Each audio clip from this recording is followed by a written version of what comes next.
Thank you all for being here. We appreciate it.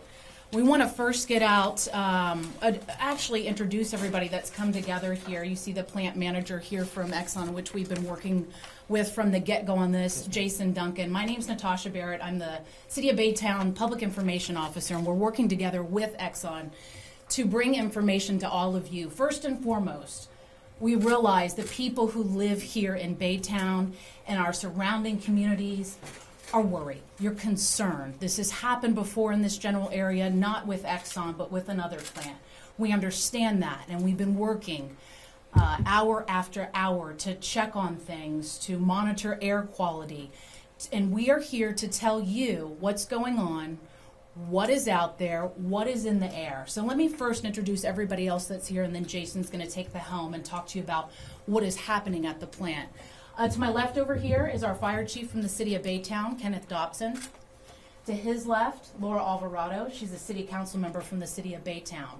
We'll all be speaking, answering your questions entirely, and then Laura, who's also a Spanish speaker, is going to be helping the Spanish stations with answering any questions they may have. So right now, I just want to say, this all began about 11:07 this morning.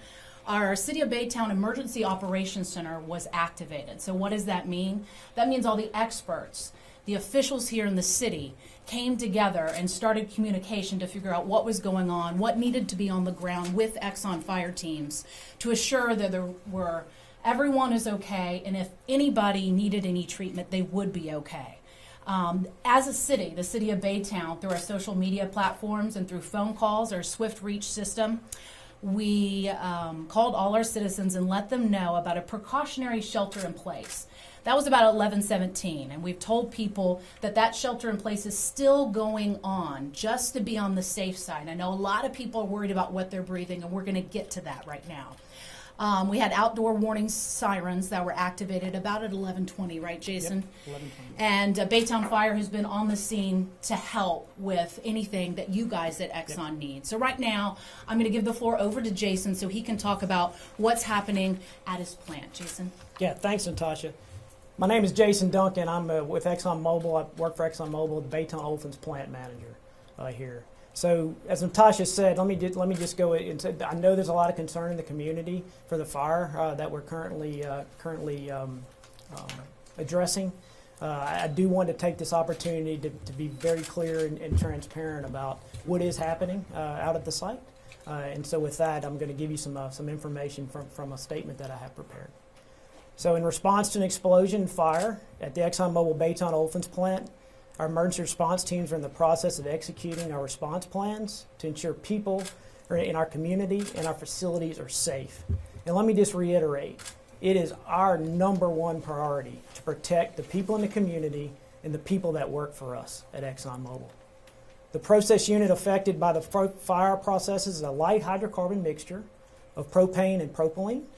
We're working right now to shut down the units so that we can isolate the source of the fire. Off-site care is being provided for 37 people with non-life-threatening injuries, all minor in nature. We continue to conduct air monitoring along our fence line and have seen no adverse environmental effects. Out of abundance of caution, as Natasha said, the City of Baytown advised our local community to shelter in place while we isolate the source of the fire and extinguish the fire. At ExxonMobil, our top priority continues to be caring for our people in our community, in the facilities which we operate. We're also committed to continue communication with our regulatory agencies, working very collaboratively with the City of Baytown and the other agencies, as well as to make sure, that we get the fire out, which we're working very diligently to do, and continue to protect our people and the community. So, with that, I'll take any questions. The injured people you're talking about, what kind of injuries are you describing? Minor burns, first degree, the reports I have. And again, keep in mind it's early at this point, but non-life threatening, we can confirm that. Minor burns, first degree type burns. Do you have an inhalation problem, any upper respiratory problem? That has not been reported to me. And what is that unit that is burning right now? What's it called? That unit is called our propylene recovery unit. And it's an area of the plant where we take propylene and we purify it for further production. When did you all notice something was wrong there? What happened? When the incident occurred. So as far as do we know what happened, we did have a loss of containment, and we did have a fire and explosion.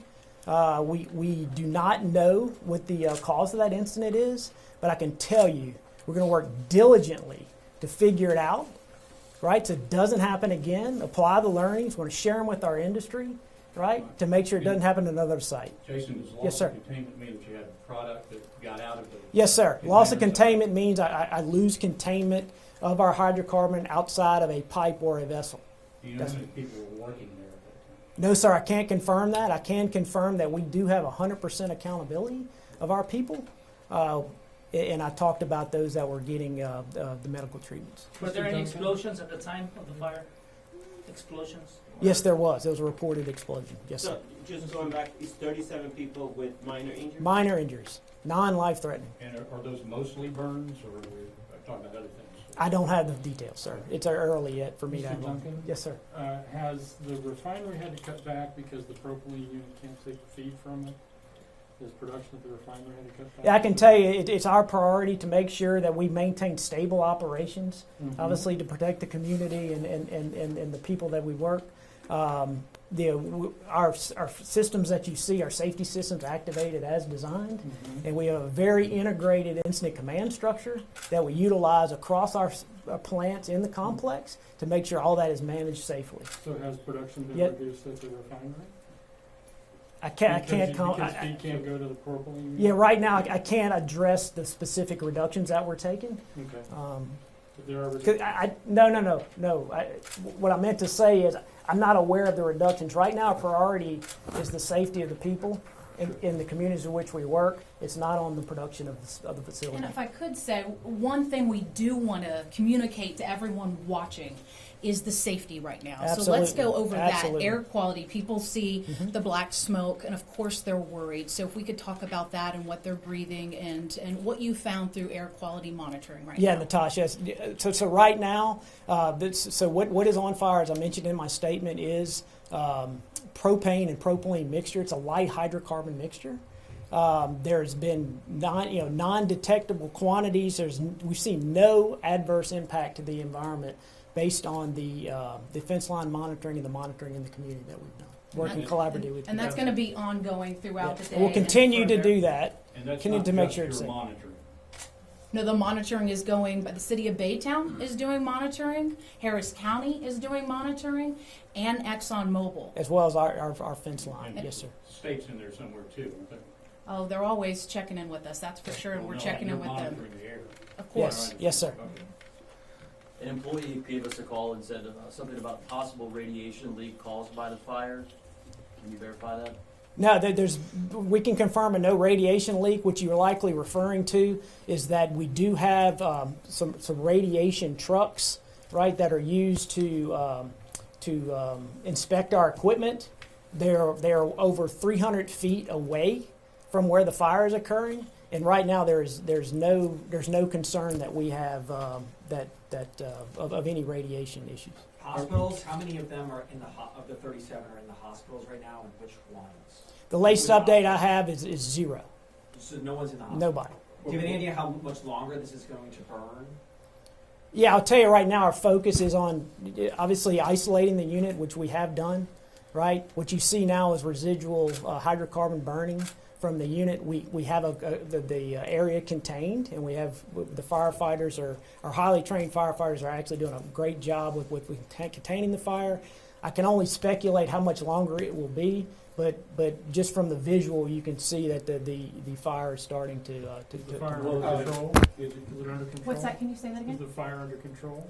I would say we have the fire isolated and contained right now. And we continue to work to make sure, one, the safety of the community, the safety of our firefighters, right, and our people, which we all have 100% accountability now. And Marty, you were going to ask, sorry, 1 second.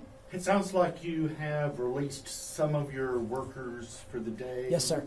Yes, sir. What kind of steps are being taken to protect the workers in the other parts of the facility? And is there any Yes, sir. risk to them at this Yeah, time. yes, sir. I understand the concern. So what we have done is, again, once we get accountability within our incident command structure, and again, we're working collaboratively with all the sites in the area, right? Then we took a decision to start to release non-essential personnel so they could go home. That's the decision we took. How many people were evacuated that you know of? Evacuated. So when the incident occurred, our emergency procedures in our incident command structure would have those folks go to a evacuation assembly area so we could expedite a head count and understand that we had full accountability. We performed those activities, but day in and day out at the site that we operate, it's 500 or so people that I have at the site. Jason, Yes, sir. where did you say the 37 injured are right now? They have been taken to one of our off-site medical providers. I don't have the specific information right now of which What one does they that are. mean exactly? To a clinic? Doctor's Yeah, office? it's more of a clinic. It's not a hospital. It's not a hospital. Is it something that's owned by Exxon? No, sir. Okay. No, sir. And Well, is what this, is it then? Where are they?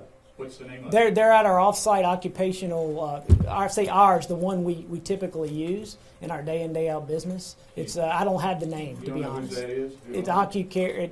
I don't have the name. and I don't then know. this was as a request from the employees, or they were told to go there and that's it? No. So part of the accountability in the assembly area, what we always do is ask our employees to report any kind of adverse impacts and effects that they had. Once we reported that, then we got them care immediately, which is what we do. We care for our people. So, and kind of back, we're waiting for that product basically to burn out. They can't put it out immediately. They just have to let it burn. Yeah, I would say they're working as hard as they can to get the fire put out. Obviously, we apologize for the disruption in the community. We're working to do that. I have very, very highly qualified firefighters that are running that business there. The unit, they have gotten isolation on the unit, right? But there are some limitations as far as how quick we So- can get it out based on protecting the people that are addressing the fire. So is the strategy to let it burn out or to put it out? Well, the strategy is to put it out, Okay. but we have it isolated. So. And this is for the city of Baytown. How many units, firefighters, are fighting this right now? Well, Chief, can you answer that for us? And while he's coming up, are you putting water on that? What are you fighting? Fire? Yes, sir. Okay. Water. Chief, go ahead. The question was, how many of your units are fighting this fire? I know we've had several on standby, as we do in any kind of situation with Exxon, but if you could please go ahead. So the city of Baytown provides support for Exxon. Exxon uses their own firefighters at the scene. We come in for medical response or any other type of support we can provide.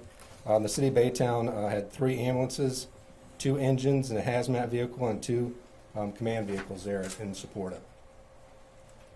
And we want to reiterate through our partnership here that you can rely on our social media platforms and, of course, through all of you communicating to everyone who lives here in the surrounding area the updates. We'll continue to put it on Twitter, Instagram, and Facebook about the shelter in place, which does, out of caution right now for everybody, remain in place. And once there are any changes, we'll put it on there and, of course, get the word out to you guys. Right now, we're going to bring up our council member, Laura Alvarado, who's going to be able to reiterate some of the key points to our Spanish language viewers. So this, once again, is Laura Alvarado. Thank you, Natasha. I'm here today as well because part of my district is in the zone of the shelter in place. So, of course, all of us on council are watching this very closely. So I appreciate the collaboration that's happening right now with our Baytown city officials as well as ExxonMobil and our emergency management. So, otra vez, mi nombre es Laura Alvarado. Yo soy concejal del distrito número 1 aquí en Baytown. Parte de mi área está afectada en la zona que están diciendo que la gente se quede adentro. Los mensajes ya fueron a sus casas y están inscribidos en el programa de SWIFT 911.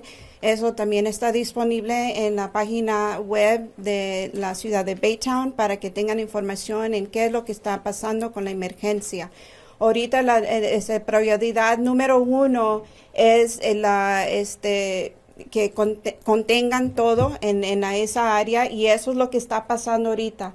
La quemazón está contenida, y los bomberos de Exxon ya lo tienen ahí asegurado. Los bomberos de la ciudad de Baytown solamente están ahí para apoyar. Si acaso necesitan bomberos adicional y también para casos de emergencia médico. Ahorita al momento hay 37 personas de la compañía de Exxon que fueron afectados, pero fueron casos mínimos, no hay nada grave que está pasando con esas personas, pero claro que van a seguir comunicándose con ellos para asegurar que no se les suba nada más. También lo que quieren enforzar es que todos los equipos que tenemos para revisar el aire, qué es lo que está pasando y qué es lo que está subiendo para afuera para el aire, la gente ve la quemazón negra y claro se van a molestar por lo que está pasando, pero al momento no han detectado nada.